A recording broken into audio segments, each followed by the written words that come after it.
अस्सलाम वालेकुम नाजरीन। नजरिया पाकिस्तान यूट्यूब चैनल की समात पर आपको खुशामदीद कहते हैं। मैं हूं आपकी होस्ट नादिया। प्रोग्राम मेरा देश के साथ। नाजरीन, कल एक प्रोग्राम आपने देखा जिसमें हमने मुल्क के बदतरीन सूरत हाल के बारे में सरदार आफ्ताब विर्क साहब की राय को जाना। हम आज सरदार आफ्ताब साहब को दोबारा अपने प्रोग्राम में बुला के उनसे नजरिया पाकिस्तान के बारे में जानना चाहते हैं कि नजरिया पाकिस्तान पर जो उन्होंने इतना ज्यादा जोर दिया कि मुल्क के हालात को बेहतर करने के लिए नजरिया पाकिस्तान बहुत ज्यादा जरूरी है, तो हम ये उनसे जानना चाहेंगे कि नजरिया पाकिस्तान किस हद तक जरूरी है। तो सरदार आफ्ताब साहब, आपको खुशामदीद कहते हैं अपने प्रोग्राम में। जी सरदार साहब, जरा इस चीज को थोड़ा और डिटेल से बताइएगा कि नजरिया पाकिस्तान जो है वो मुल्क के हालात को बेहतर करने के लिए किस हद तक जरूरी है। बिस्मिल्लाहिर्रहमानिर्रहीम। अल्लाहुम्मा सल्लि अला सरदारुल अंबिया खातमुन नबिय्यीन रहमतल लिल आलमीन सय्यदना मौलाना मोहम्मद व आले मोहम्मद। शुक्रिया नादिया, आपने अपने अंदाज में नजरिया पाकिस्तान की तफसील जानने के लिए और मुल्क व कौम के लिए उसकी जरूरत को समझने के लिए जो बात आपने की है वो इंतहाई खूबसूरत है और बहुत जरूरी है। मैं कोशिश करता हूं कि मैं इसको इस तरह से एक्सप्लेन करूं कि पूरी कौम समझ जाए, हर सुनने वाला बाशऊर, जिसमें जरा भी शऊर है, हर सुनने वाला इस बात को समझ जाए कि नजरिया पाकिस्तान है क्या और पाकिस्तान के माजी के हालात थे, मौजूदा हालात हैं या आने वाले वक्त के हालात हैं, उसमें नजरिया पाकिस्तान की हमें कितनी बड़ी जरूरत है और नजरिया पाकिस्तान कहां कहां कौम के किरदार की तामीर करने में, मुल्क को मजबूत करने में, अवाम को खुशहाल करने में नजरिया पाकिस्तान कहां कहां हमारा साथ दे सकता है। तो जनाब, मैं मुख्तसरन सादगी के साथ इस बात को कहूंगा कि पाकिस्तान की तख्लीक करने वालों ने नजरिया पाकिस्तान दिया। उस वक्त दो कौमी नजरिए के नाम से इसको पेश किया गया कि हिंदू और मुसलमान दो अलग अलग कौमें हैं, उनका उठना बहना, जीना मरना, खाना पीना, मुसलमानों के जीने मरने, खाने पीने, उठने बैठने, शादी ब्याह, रस्म रिवाज, हर चीज से मुकम्मल तौर पर अलग है। इसको कायद आज़म मोहम्मद अली जना रहमतुल्लाह अलैह और उनके साथियों ने दो कौमी नजरिए का नाम दिया जो आज नजरिया पाकिस्तान के तौर पर हमारे सामने मौजूद है। इस दो कौमी नजरिए की बुनियाद पर ही हिंदुस्तान तकसीम हुआ, पाकिस्तान तख्लीक हुआ। और याद रखिएगा, तारीख का एक बहुत बड़ा वाकया ये, एक ही वक्त में एक मुल्क का तकसीम होना पर उसमें से दूसरा मुल्क तख्लीक होना, ये दुनिया की तारीख का पहला बड़ा वाकया है जो कायद आज़म मोहम्मद अली जना की लफानी क़यादत और शानदार काबिल फख्र उनके साथियों की जिद्दोजहद के नतीजे में अमल में आ गया। अब जब अमल में आ गया है तो वो नजरिया पाकिस्तान है। अब जिसको आप समझें कि जिसे आप बॉर्डर लाइन कहते हैं कि ये बॉर्डर है हिंदुस्तान के और हमारे दरमियान, वो बॉर्डर लाइन नहीं है, वो नजरिया पाकिस्तान है।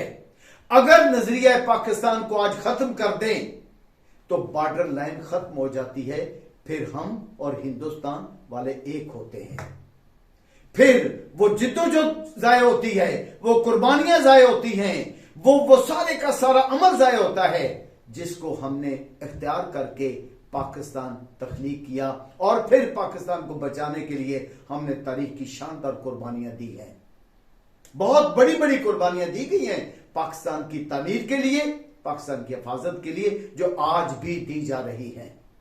और कुर्बानियां देने वालों पर पूरी कौम को फख्र है। वो माजी में दी गई या आज दी जा रही है या आइंदा दी जाएंगी, वो कुर्बानियां हमारे मजहब का हिस्सा है, हमारी सोच का हिस्सा है, हमारी वतनीयत का हिस्सा है और पाकिस्तान की सलामती और कौम की इज्जत और अवाम की खुशहाली के लिए वो अज़हद जरूरी थी, जरूरी हैं और जरूरी होंगी, क्योंकि बगैर कुर्बानियों के कभी भी कुछ नहीं हो सकेगा। लेकिन विर्क साहब, उन कुर्बानियों के बावजूद भी अवाम इस वक्त जो है वो अपने बहुत सारे मसाइल में घिरी हुई है। आटा, दाल, चीनी, रोजमर्रा की जरूरियात भी पूरी नहीं हो पा रही है, तो इसमें नजरिया पाकिस्तान का क्या अमल दखल हो सकता है?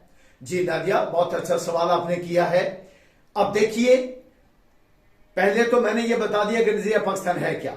अब मैं कहता हूं कि नजरिया पाकिस्तान ला इलाहा इल्लल्लाह, क्योंकि नारा भी यही था कि नजरिया पाकिस्तान का मतलब क्या, पाकिस्तान का मतलब क्या, ला इलाहा इल्लल्लाह।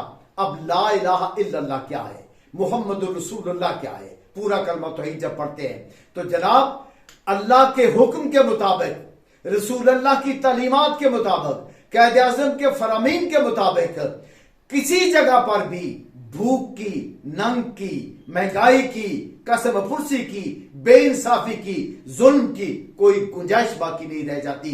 किसी जगह पर किसी का कोई इस्तेसाल नहीं होता, किसी जगह पर कोई इंसान इज्जत से महरूम नहीं रह जाता, किसी जगह पर कोई इंसान घर से महरूम नहीं रहता, किसी जगह पर कोई इंसान लिबास से महरूम नहीं रह जाता, और किसी जगह पर कभी ऐसा नहीं होता। अगर आप नजरिया पाकिस्तान को अपनाते हैं, उसकी तालीमात को देखते हैं, ला इलाहा इल्लल्लाह पर अमल करते हैं, मोहम्मद रसूलुल्लाह के इरशादात पर अमल करते हैं, तो जनाब मोहम्मद व अहले बैत मोहम्मद के इरशादात को देख लें, कायदे आज़म के फरामीन को देख लें, अल्लाह रब्बुल इज्जत के कुरान पाक पूरे के पूरे को देख लें, तो फिर आपको पता चलता है कि किसी जगह पर इस बात की इजाजत नहीं है कि आपका हमसाया भूखा मरे। किसी जगह पर इस बात की इजाजत नहीं है। यहां तो इस्लाम में यहां तक कहा गया कि फरात के किनारे पर एक कुत्ता भी भूखा मर गया तो खलीफा वक्त उसका जवाब दे होगा।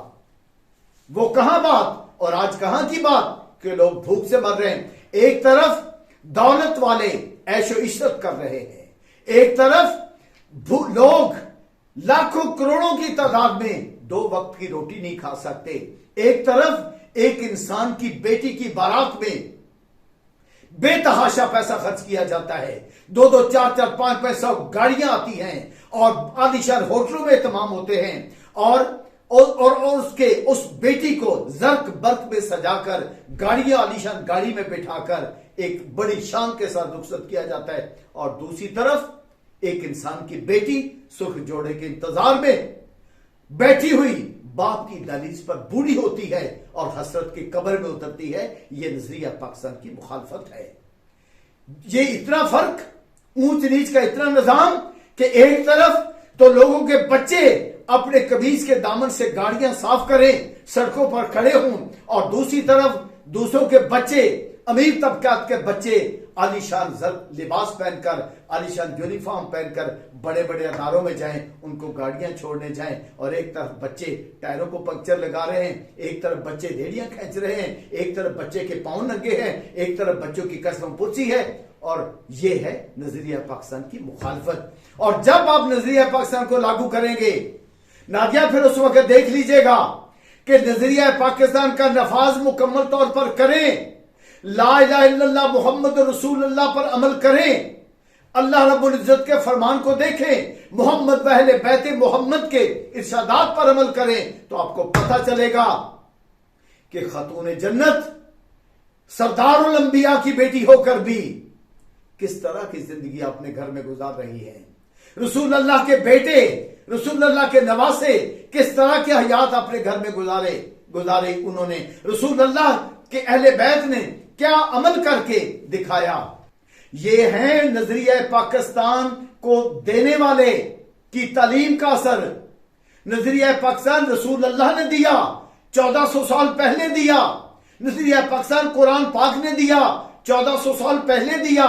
अब तो 1500 साल होने को हैं, और उससे सबक लेते हुए कि पाकिस्तान के खालकों ने नजरिया पाकिस्तान दिया। तो बात सुन लीजिए कि नजरिया पाकिस्तान जहां होता है वहां पर इंसाफ होता है, अदालतें बेइंसाफी नहीं कर सकती। नजरिया पाकिस्तान जहां पर होता है वहां पर दौलत की मुनसफाना तकसीम होती है, वहां पर बदयांती नहीं हो सकती। नजरिया पाकिस्तान जहां पर होता है वहां पर यह नहीं होता कि मेरे लहू ते लखा उसार लैनी, ताजमहल ते मैनू तकदीर दसें, आप इत्थे भी उत्थे भी जन्नता विच मैनू दोस्त की राह सीधा तीर दसें, शर्मा ला के फिर शरीफ है तू मैनू कमी फकीर हकीर दसें। यारा मिट्टी दे आपा इंसान दोवे, तू को जिन्दा नहीं मैं को परी दा नहीं, दावा होवे जे पाक मुहब्बतां दा, प्यार किसे दा तली ते तरी दा नहीं।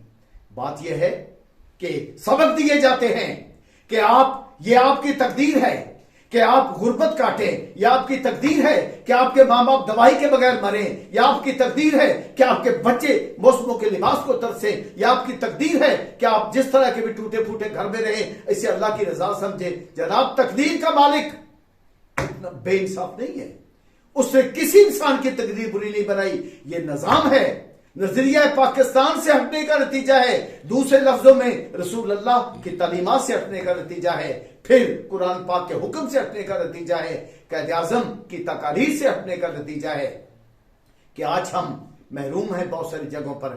आज लोगों के पास रहने के लिए घर नहीं, लोगों के पास मौसमों का लिबास नहीं, लोगों के पास जरूरत जिंदगी के खाने पीने का सामान नहीं है।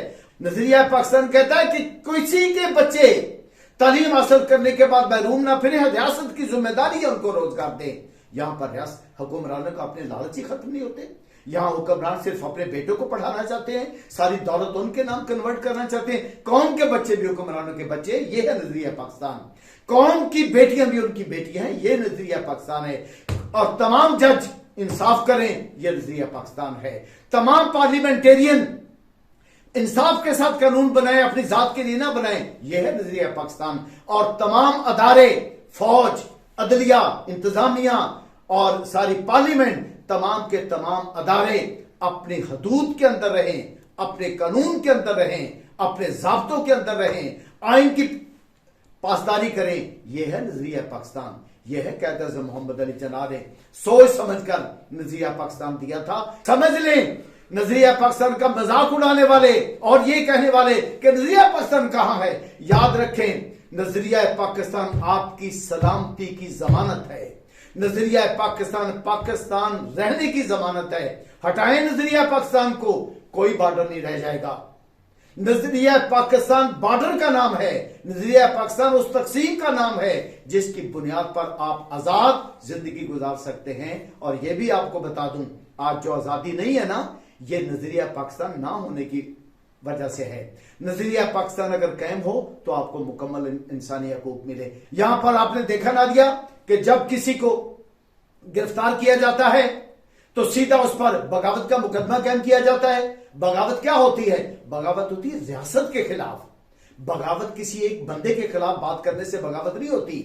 किसी एक जर्नैल के खिलाफ बोल देना बगावत नहीं है।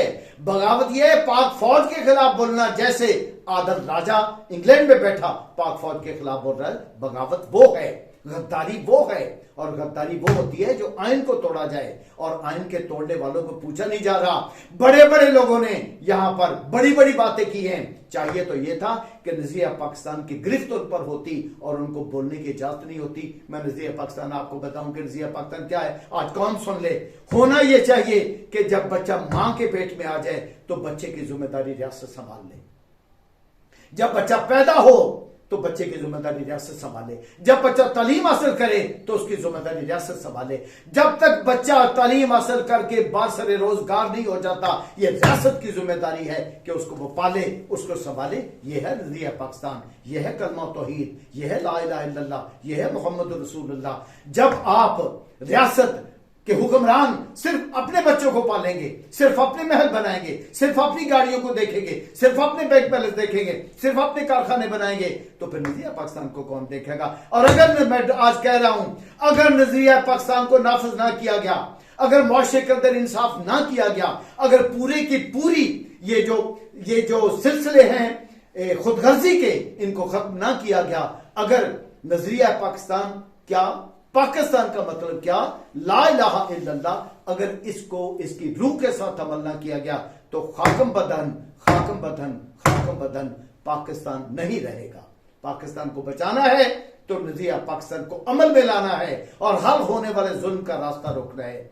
यहां तो क्या मैं देख रहा हूं, चीख रहा है, लोग चीख रहे हैं, करोड़ों अवाम चीख रहे हैं, एक बड़ी पार्टी का सरबराह चीख रहा है कि जो मौजूदा वजीर आला आया है, निगरान वजीर आला, वो मुतस्सब है, वो किसी का लाया हुआ है, वो हमारे खिलाफ है, वो जानबदार है, वो इस काबिल नहीं है, वो मुजरिम है, नैब के केस का मुजरिम है, वो वहां प्री बार्गेन में पैसे दे चुका है, इसके बावजूद उसको लाया गया है।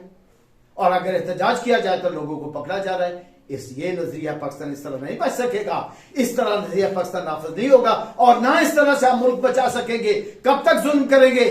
कब तक लोगों को इस तरह पकड़ा जाएगा? ये अगर कोई लोग कहें कि ये फौज ने पकड़ा है तो गलत कहेंगे। फवाद चौधरी की गिरफ्तारी फौज का नहीं है, हुकूमत का अपना अमल है, रियासत का अमल नहीं है। हुकूमत ने पकड़ा है अपने आप को बचाने के लिए, और हुक्मरानों का गिरेबान पकड़ना चाहिए पूरी कौम को, और रियासत को चाहिए कि अवाम को मत रोके, हुकूमत का गिरेबान पकड़े, अवाम पकड़ने की इजाजत दे। चूंकि नजरिया पाकिस्तान, आईने पाकिस्तान इस बात की इजाजत देता है कि जालिम का गिरेबान पकड़ लिया जाए, जालिम को खून बहाने से रोका जाए। ना कोई सियासत के नाम पर जुल्म कर सकता है, ना कोई रियासत के नाम पर जुल्म कर सकता है, और ना ही कोई इस बात की इजाजत दे सकता है कि आप उनकी जुबान बंदी कर दें और आईने पाकिस्तान को तबाह कर दिया।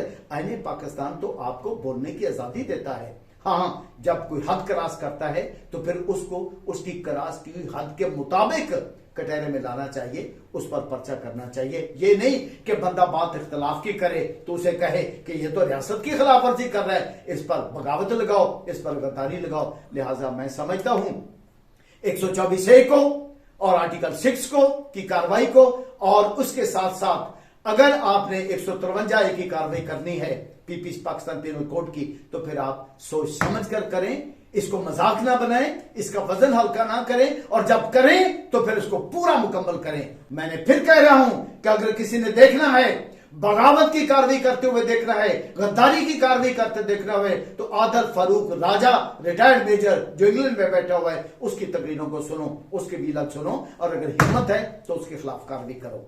पाक फौज को भी कहूंगा कि पकड़े उसको, अदारों को भी कहूंगा पकड़े उसको, सियासतदानों भी कहूंगा पकड़ा जाए उसको। क्यों ना पकड़ा जाए? क्यों वो पूरी फौज को बदनाम कर रहा है? जर्नैल किसी एक सियासतदान की गलती हो तो पूरी पार्टी को बदनाम ना किया जाए, किसी एक जर्नैल की गलती हो तो पूरी फौज को बदनाम ना किया जाए, किसी एक ब्यूरोक्रेट की गलती हो तो पूरी ब्यूरोक्रेसी को बदनाम ना किया जाए।